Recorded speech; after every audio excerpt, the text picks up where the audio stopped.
Hello, everyone, and welcome to Discussing Trek. We are back to talk about some lower decks today. How you doing, Cal? You know what? After missing last week, I can say I am excited to be back. I'm always happy to be here, but I'm excited to be here tonight. We're definitely glad to have you back, sir, and we're going to just get right into it, I guess. Any news or anything you want to talk about before we kind of dive in? Nothing but saying that I enjoyed you and Larry's take last week. I was able to join in the chat and enjoyed that. But no, I don't have any news. All right, and we are glad to have you, sir, but we're going to go ahead and get right into it, get into our review of In the Cradle of Vexilon. So, let's do it. So this, sorry, give me 1 second here as I fumble through this.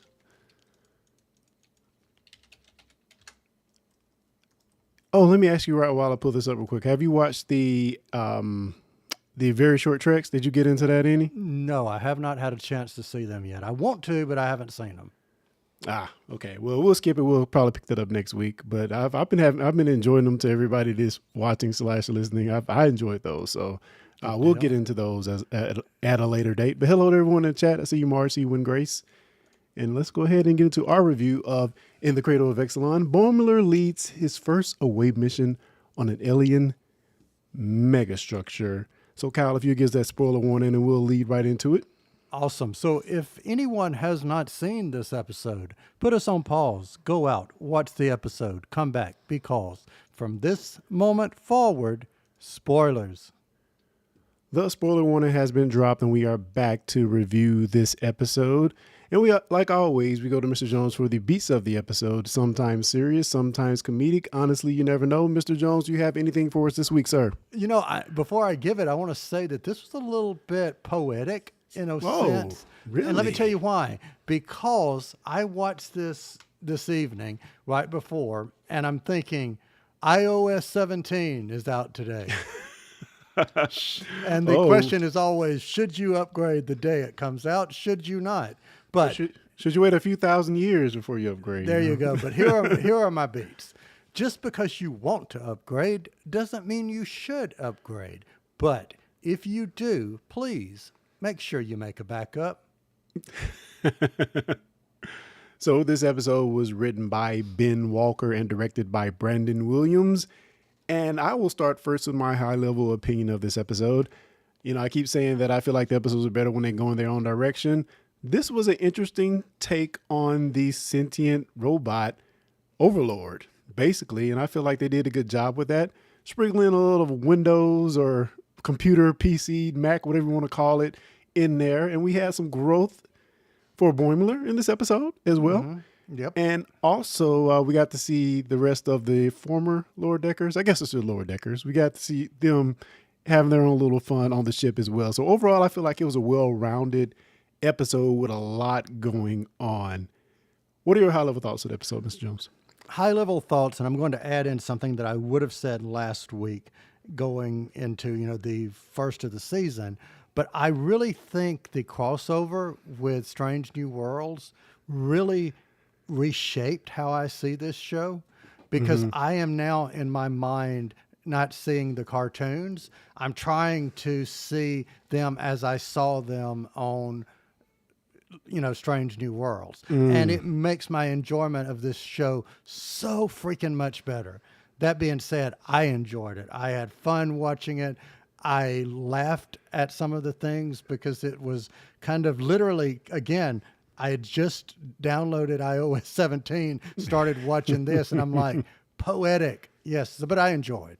Yeah, they always say wait with the iOS uploads or upgrades. So, yeah, those service packs can put you back a bit, so you better watch it there. But we got a few comments here. We have Charles Kelso from the Earth Station Trek podcast, which you guys should definitely check out. Those guys over there are freaking awesome. But he has he has a comment here. Don't update without an engineering officer present. Yeah, that kind of rang true in this episode as Captain Freeman tried to do everything. And also Marge has a comment saying, This computer has no interest in world domination, which that was a great spin on it. So we finally had a sentient computer that wasn't there just to be the ruling overlord and have subjects do his every whim. He was there to accommodate everybody there. We're going to get into that.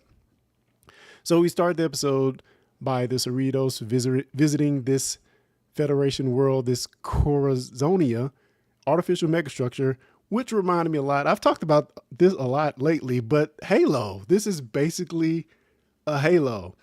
And I know that in the Halo game, there's a whole sequence where you try to go within the depths of the Halo to do something to the computer. It's been a while since I played it, guys. But you do something to the computer that actually blows up the Halo, I believe. But this was very similar in some ways, and definitely from the visuals, it looked very much like the Halo megastructure there. Have you played Halo, Kyle? I've never played Halo, but I do like Windgrace's comment about Ransom as an art critic.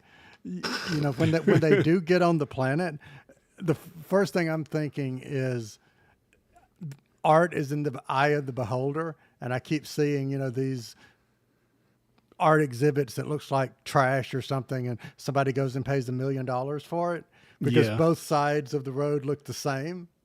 Yeah, true. That's true. So Yeah, that was pretty funny. And, you know, I think one of my favorite moments of the episode is when Ransom picked up one of these big computer discs and just looked at them kind of like, you know. Yeah, it did have these discs that looked very much like an old school floppy yeah, that I got a good little laugh out of. So that was kind of cool. So, Kyle, Vexilon has started having problems. One of my earlier jobs was actually working with you in tech support. So I Yep. want to ask you, sir, what is almost always the number one solution when you're trying to fix somebody's computer? What is the go-to option you have when fixing somebody's computer? Help me out here, sir. reboot your computer. Reboot, take 2 aspirin, and call me in the morning. Oh man, yeah, that was that hit home for me. I got a good chuckle out of that. Again, you know, when you know a little bit about stuff, you tend to dive in maybe more than you should. Get in over your head, and that's kind of what Captain Freeman did here before she got help from Billups. So I have a question for you. Yes, Let's sir. assume for a moment that you were in control of that mission and you were in the captain's position. Would you have done what she did, considering your background? I took ancient computer or whatever. I think I probably would have. Because, you know, it seems like a simple problem. With most computer things, it seems like it's on the surface. It seems like it's a simple problem, but very soon you can get yourself in over your head, and that's what happened to her. And You know, I don't think this ever happened on one of our discussing Trek, discussing Who, discussing network sites, but I know it had happened, or it has happened on some of the sites that I have had in the past. And I can picture myself doing an upgrade of something, not backing up, reaching out to Clarence and saying, help, help. it My happens. site's gone. It happens. So I guess I appreciated that portion of the episode just for, you know, kind of giving that a whole planet-wide Star Trek spin. And it's funny, you mentioned the people with the art. At first, the people kind of reminded me a little bit of except they weren't overweight and, you know, kind of riding around on hover machines, but it reminded me of Wally a little bit. You know, because they're getting, I guess they're just getting their weather needs taken care of and not every need. So maybe they are a little more in the trenches than the Wally people were. But I still liked seeing that in this episode. I thought it was pretty fun.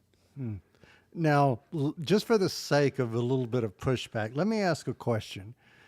Was this sentient computer an overlord, but a benevolent overlord? And the only reason I say that is you control the weather. Yeah, that's godlike abilities, right? Right. So was it, you know, without the benevolence, without the, I'm going to, you know, rule over you, was it not still ruling over them by controlling the weather? Not in that aspect. No, I think not. I mean, I really enjoyed this as a spin on, It seems like in a lot of these lower deck episodes, we get the computer that's going crazy or that's ruling badly or something's wrong with the computer. We've seen several episodes where the computer gets hauled off to that room in Starfleet headquarters. So in this case, I love that it wasn't a computer that was actually trying to purposely kill everybody. Now, because his system was going bad and he hasn't had an upgrade in a few thousand years, it kind of started to go wrong a little bit, but it wasn't intentional.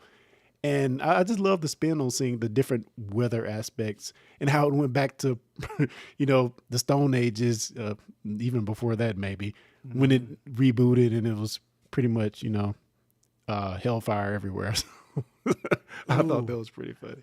In the chat, Marge has brought up something that I never even thought of, which is it was called a caretaker. This is a little caretakerish. I like that. I didn't even think that, but it's different because the caretaker was not a computer, but same premise a bit. Yeah, a bit of the same premise. I think the only difference here is for me is that this computer god didn't actually. It seemed like all it did was the weather. It didn't mention of it, providing them food, but I guess the weather indirectly it provides food and stuff. So I don't know. I thought it was very interesting. And just to have this whole artificial structure, I thought was a good spin that fits well in Star Trek, even though, like I mentioned before, it's kind of ripped off other stuff that in other sci-fi properties, but I felt like it worked really well here. I wouldn't mind seeing more of it, actually. I thought it was pretty cool. Yep, I did too. I mean, I think it did the entire thing of, because, you see a lot of stories about a ship lands, there's something that terraforms the planet, and then that's it. There's no more anything, after the terraforming. But this entity this computer terraformed and then helped maintain. Yep, that was cool. And I'll just mention real quick before we move on. If you live long enough and mess with enough computers, you will have jiggled some components and hope things work. I've done it, so it's a thing that happens more than you think. Let's get into Boimler as a leader on the away mission. Does Boimler grow up in this episode, or is this kind of the Boimler we always kind of expected him to be? What do you think, Cal? Because, one of my complaints, especially season 1, season 2, was there was no character development. I think maybe they've listened to the fans and listened to some of the critiques. I'm seeing character development.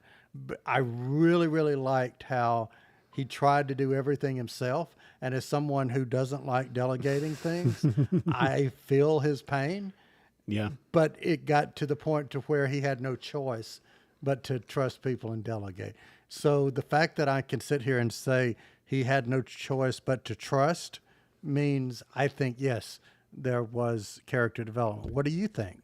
Oh, man, 100%. Definitely, I love and Tasha mentioned this in her stream after the snap. You should check it out. But she mentioned about how T'Lyn actually grounds Boimler. And I think that's it. And she said this too, and I 100% believe it. I believe this is what's kind of been missing from Lower Decks for me.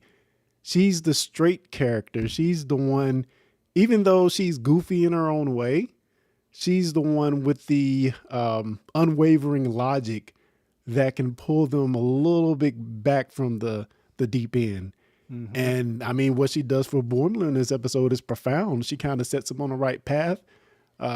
Even though her logic of what's going on about the percentage of first away mission lieutenant junior grades that die, in instances that die on away missions, she gives all these numbers, and it's really kind of a little funny, a little quirky, but still it's enough rooted in logic that I feel like that she really makes Boimler a better character, very much so in this episode.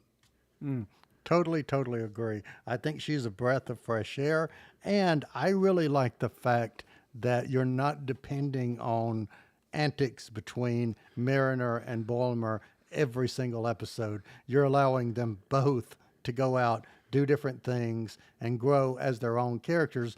When they do bring them back together, then I think I'll think it's cool because they're back together again.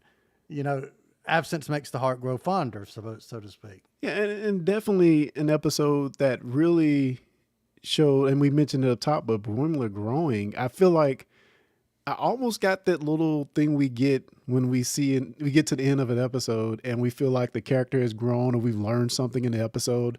I think Boimler got a profound message in this episode about being a leader, and I just thought that was fantastic. Picking up a few comments here, Marge says Talin was a great addition. I totally agree. And Marge is also saying it's a nice, sensible character, which I hugely believe. When Grace is saying that huge Talin fan thus far. I am too. I think she makes the show much, much better. It makes it a little bit more Trekky to me, and that's kind of weird to say because we have so many Trekky references. But again, just that little bit of grounding, I think is fabulous. And Charles says the same thing. Talin is great. She is a fantastic addition to the show. And while we're Indeed. talking her, the voice actor who voice acts that role, I think is doing an outstanding job because she, to me, has just listening to her, she has the Vulcan cadence down even better, I think, than Ethan Peck does. I mean, she's right out of Leonard Nimoy, some of the tones and the mannerisms of the voice of how it sounds. Awesome. Yeah, she very much reminded me of Jolene Blaylock to Paul in her performance. And maybe just, I don't, I hate to say it just because it's a lady Vulcan, but I don't think that's it at all. I think she, just the way she delivers it. And, again, to Paul is kind of that same thing to the Enterprise crew, but more from a standpoint of we're going to go out here and you don't know what you're getting yourself into point of view. But I love Talin so far. A great addition. Boimler dies. That might be the shock of the episode. Boimler makes the ultimate sacrifice for the planet, for his crew, and for his team as well. And he dies in the process. Now, my question here is that, do you think the whole koala thing plays into the ship, the smaller ship blowing up the Romulan ship and blowing up the Klingon ship? Do you think that has anything to do with, does that tie together at all? Or was that just a quirky scene they want to throw in there like they have before? Because I think we've seen the koala before, right? Yes, Marg said he met the koala. I don't know. For a second there, I thought, please don't tell me this entire episode was a game, that he had gotten locked in the game that they were talking about. That's what I thought for a second. And I'm so glad that that wasn't the case. But I did think that for a second. Yeah, the koala thing is a great mystery. You should definitely go and watch Wingrace's video where he does something, and I forgot what was said in the actual video, but if you play what the koala said in reverse, it says something. And I don't know if Wingrace is pulling our leg or that was what really happened in the video, but he played it in reverse and it had a message. Wingrace, we pulling my leg on your video of was that a real thing if you played it in reverse?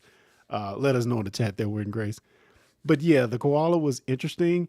And, I think we've seen it before a few seasons back when somebody else died. But I have to go back and watch that episode because I can't quite remember. Let's get into the happenings of the ship, Rutherford, Mariner, and 10D. They explore the anomaly storage room, which I think, why would you even have that on a ship? It makes no sense. Let's have the most dangerous things tucked away in a corner because we never visit a starbase. Because I thought they usually drop that stuff off at starbases, but this is Lower Decks.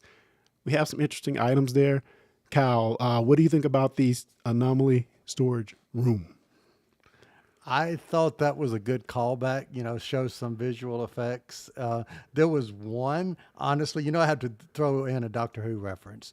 So since you just mentioned something in reverse, there was a trailer hint of Doctor Who. There's going to be a new trailer on September the 23rd as of this recording. But there was the thing that was the Betazoid face that was in the gray piece of whatever.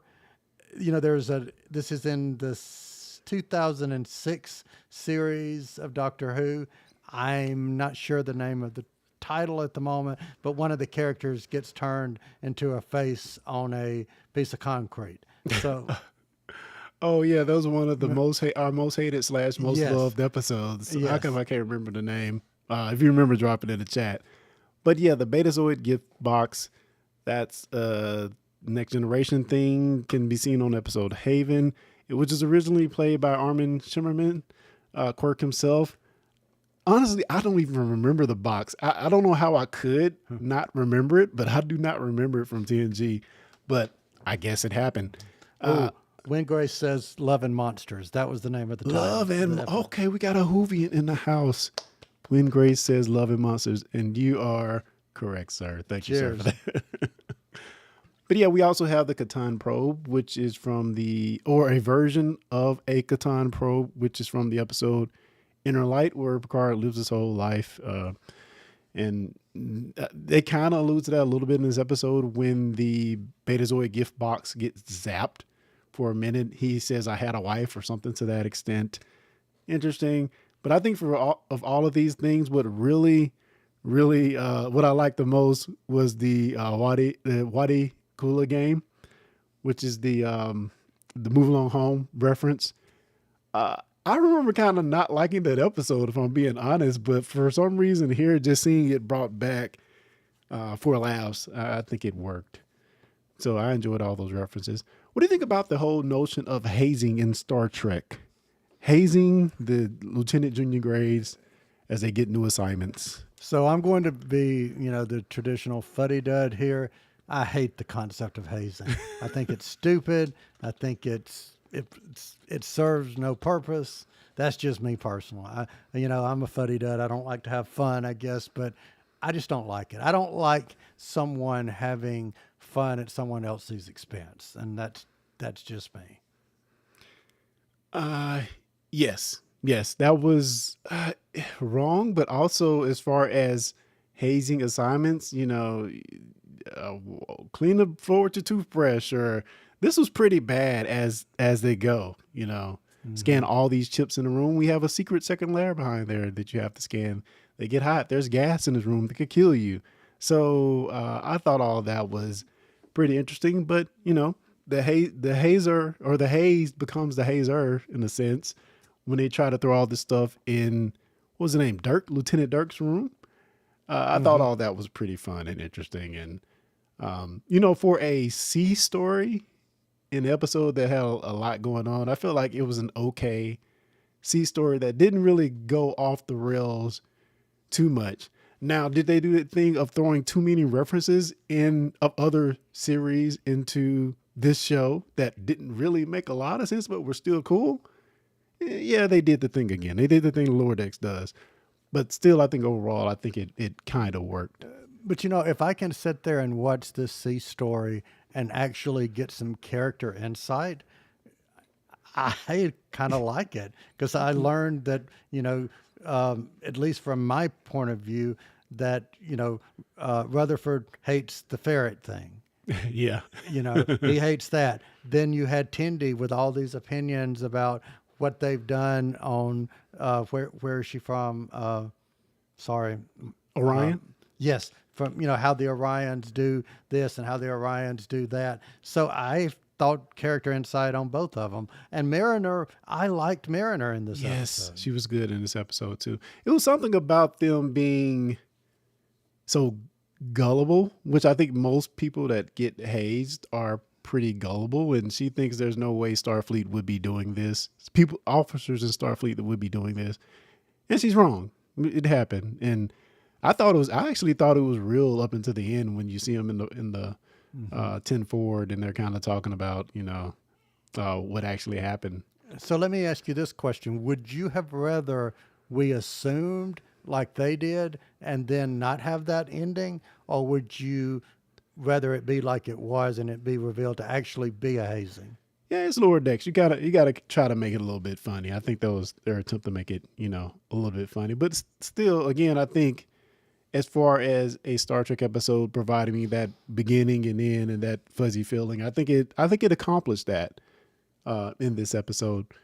When Grace is saying that I initially thought the hazing was iffy, then I realized Riker would 100% done this to roll her and laughs. Yeah, maybe I could see it happening. Riker is a bit of a jokester sometimes.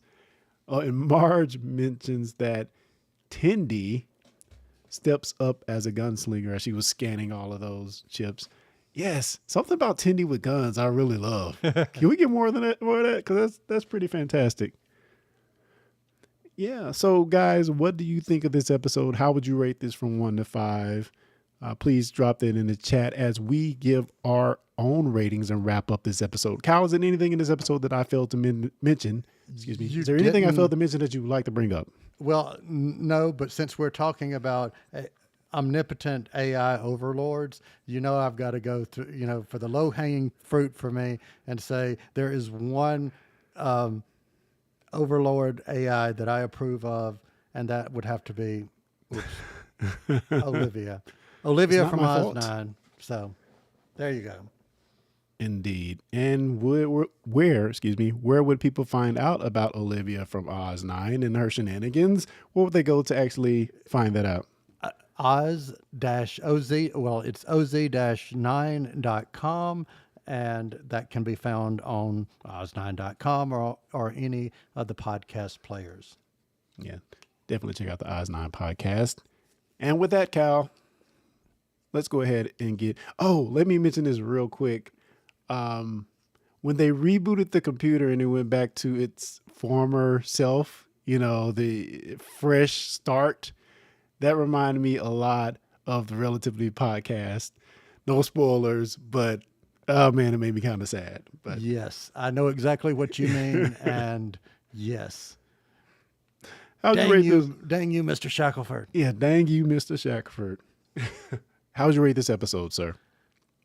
I don't want to say perfect, but I want to say that I really enjoyed it with a 4.5. Oh, wow. Wow, you have really upped the ante, sir. I really enjoyed it. Yes, 4.5.